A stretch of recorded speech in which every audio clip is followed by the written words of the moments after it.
할렐루야. 2월 10일 새벽 기도회를 하나님께 드리시겠습니다. 다 함께 기도하시겠습니다.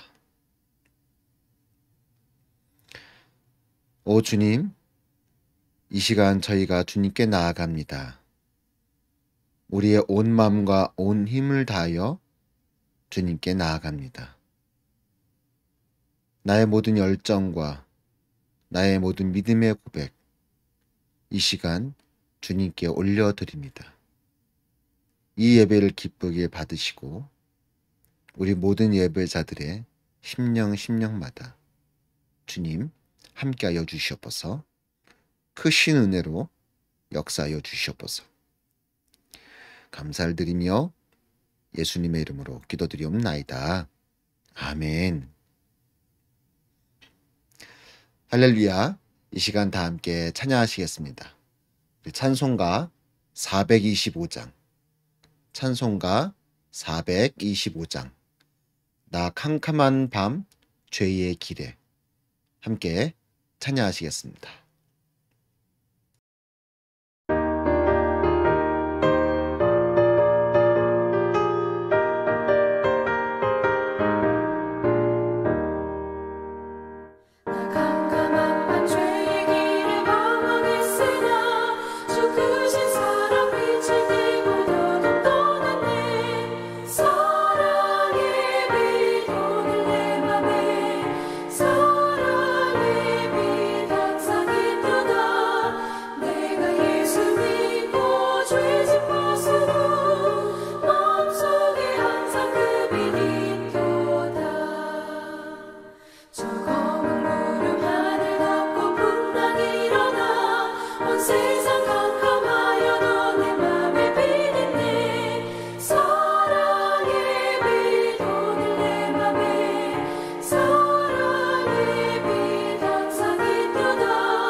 이 시간 함께 말씀을 보시겠습니다.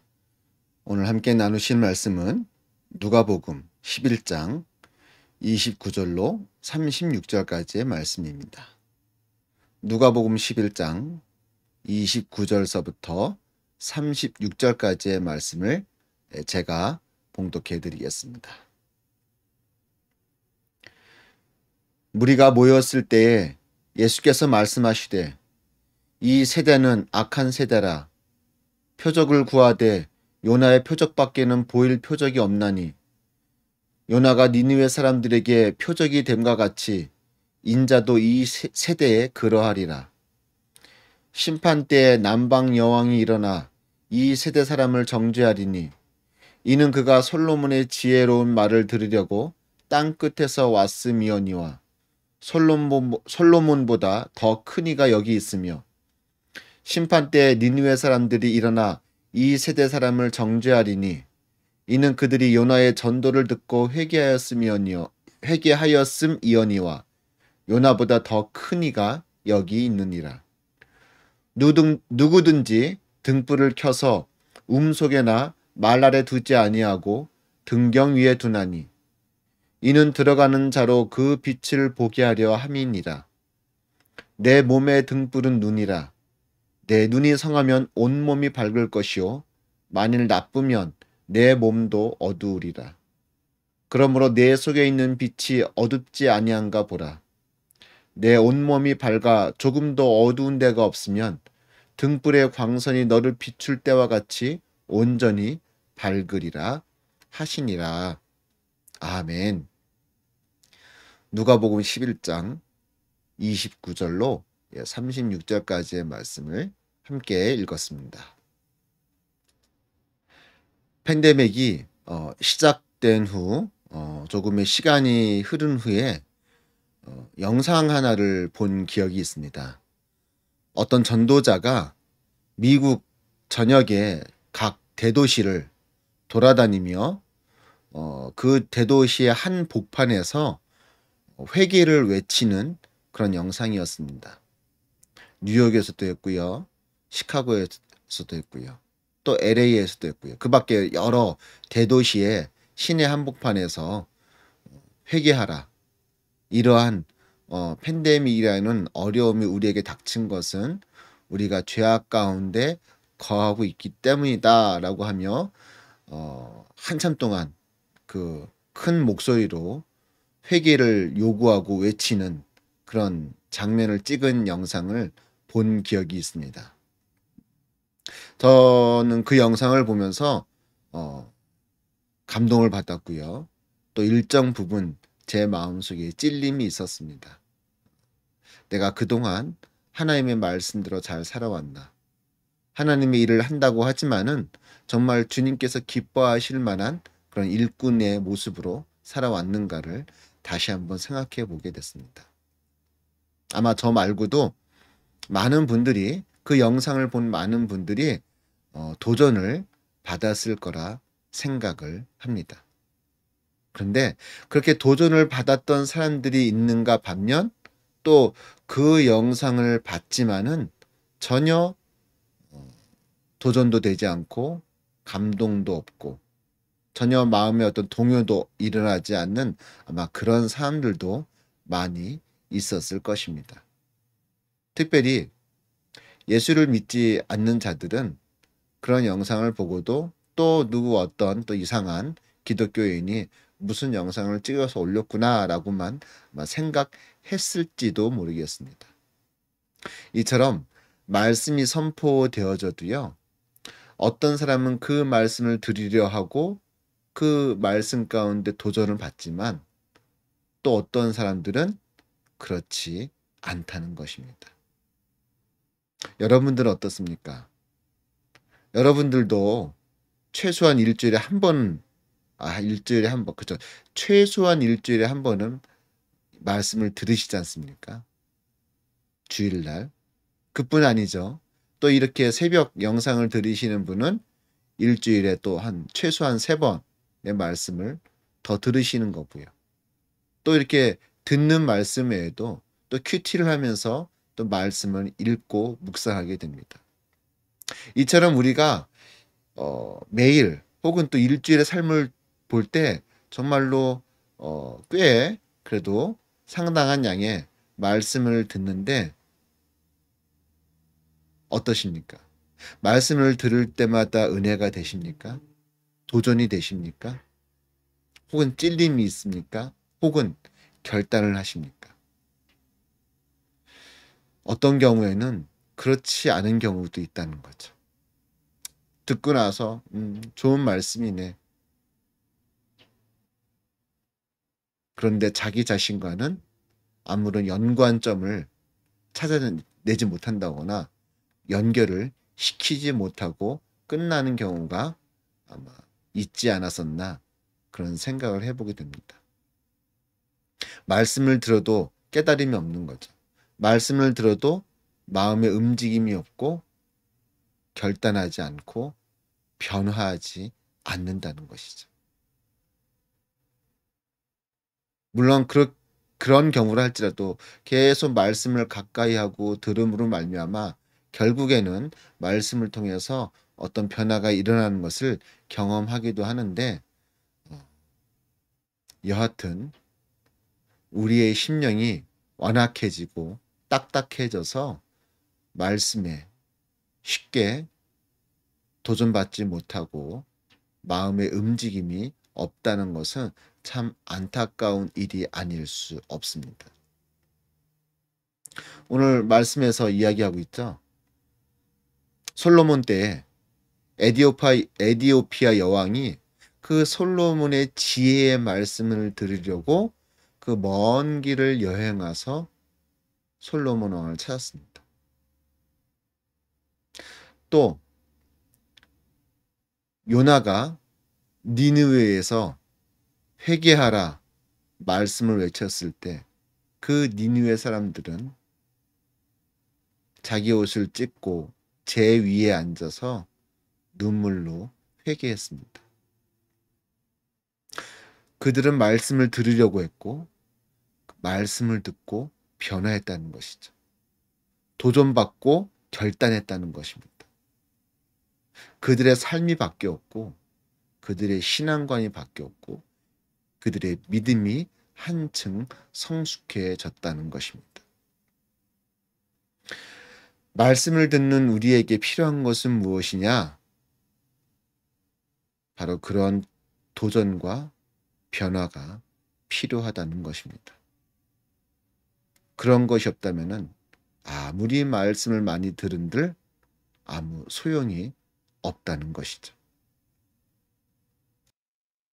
여러분, 말씀을 가까이 하시기 바랍니다. 말씀을 늘 들으시기 바랍니다. 그리고 그 들은 말씀대로 행하시고 그 말씀을 통하여 도전받으시고 변화를 하시기 바랍니다. 바로 그것이 우리 믿는 자들의 삶의 모습이어야 한다는 것입니다. 말씀을 듣고 깨닫고 변화하는 자는요, 영적으로 깨어 있는 자입니다. 영의 눈이 떠 있는 자입니다. 오늘 말씀에서 등불을 아래에 두지 아니하고 위에 둔다고 말씀하고 있습니다. 그랬을 때 그 빛이 환하게 비추어서 그 방을 온전히 비출 수 있다고 말씀하고 있죠. 바로 우리의 영적인 눈이 온전히 떠져 있을 때 우리는 말씀에 반응할 수 있고 말씀을 따라 움직일 수 있다는 것입니다. 그럴 때 우리의 몸 전체가 환한 빛 가운데 거하게 될 줄로 믿습니다. 그것은 우리를 환하게 할 뿐만 아니라 결국은 나의 그 환한 빛으로 말미암아 어두운 곳을 밝힐 수 있는 줄로 믿습니다. 어두운 가운데 있는 자들을 빛으로 인도할 수 있는 줄로 믿습니다. 오늘도 이 말씀을 들으셨죠? 부족한 제가 전하는 말씀이지만 하나님의 말씀이기에 오늘 이 말씀을 통하여서도 여러분의 심령 가운데 조그만 찔림이라든가 혹은 도전 혹은 깨달음 또 그것을 통하여서 삶의 변화가 일어나기를 간절히 주님의 이름으로 축원드립니다. 기도하시겠습니다. 주님 감사합니다. 언제나 우리의 삶 가운데 함께 하시고 우리의 길을 인도하시는 주님. 우리가 사는 지금 이 시대는 말씀의 홍수와도 같은 시대입니다. 우리가 말씀을 들으려고 조금만 노력하면 우리는 여러 가지 루트를 통하여서 말씀을 쉽게 듣고 배우고 읽을 수 있습니다. 그러나 이렇게 말씀이 주위에 널리다 보니 어떤 경우에는 그 말씀이 내게 말씀으로 다가가지 못할 때가 있습니다. 내 심령에 어떤 변화나 어떤 도전을 주지 못할 때가 참 많습니다. 주여, 우리가 그런 영적인 어두움에서 깨어나게 하시고 영의 눈을 온전히 뜸으로 말미암아 주의 말씀이 선포되어질 때 그 말씀 가운데 은혜 받을 수 있도록, 도전 받을 수 있도록, 그러함으로 나의 삶이 바뀌며 변화를 일으킬 수 있도록 하나님 붙들어 주시옵소서. 그렇게 우리가 이 땅에서 살아갈 때 온전한 빛으로서의 삶을 살아갈 수 있도록 하나님 오늘 하루도 우리 가운데 역사하여 주시옵소서. 감사를 드리며 예수님의 이름으로 기도드리옵나이다. 아멘. 하늘에 계신 우리 아버지여, 이름이 거룩히 여김을 받으시오며 나라의 임하옵시며 뜻이 하늘에서 이루어진 것 같이 땅에서도 이루어지이다. 오늘날 우리에게 일용할 양식을 주옵시고 우리가 우리에게 죄 지은 자를 사여 준 것 같이 우리의 죄를 사여 주옵시고 우리를 시험에 들게 하지 마옵시고 다만 악에서 구하옵소서. 대개 나라와 권세와 영광이 아버지께 영원히 있사옵나이다. 아멘. 할렐루야. 오늘 하루도 주의 은혜 가운데 거하시기를 간절히 소망합니다.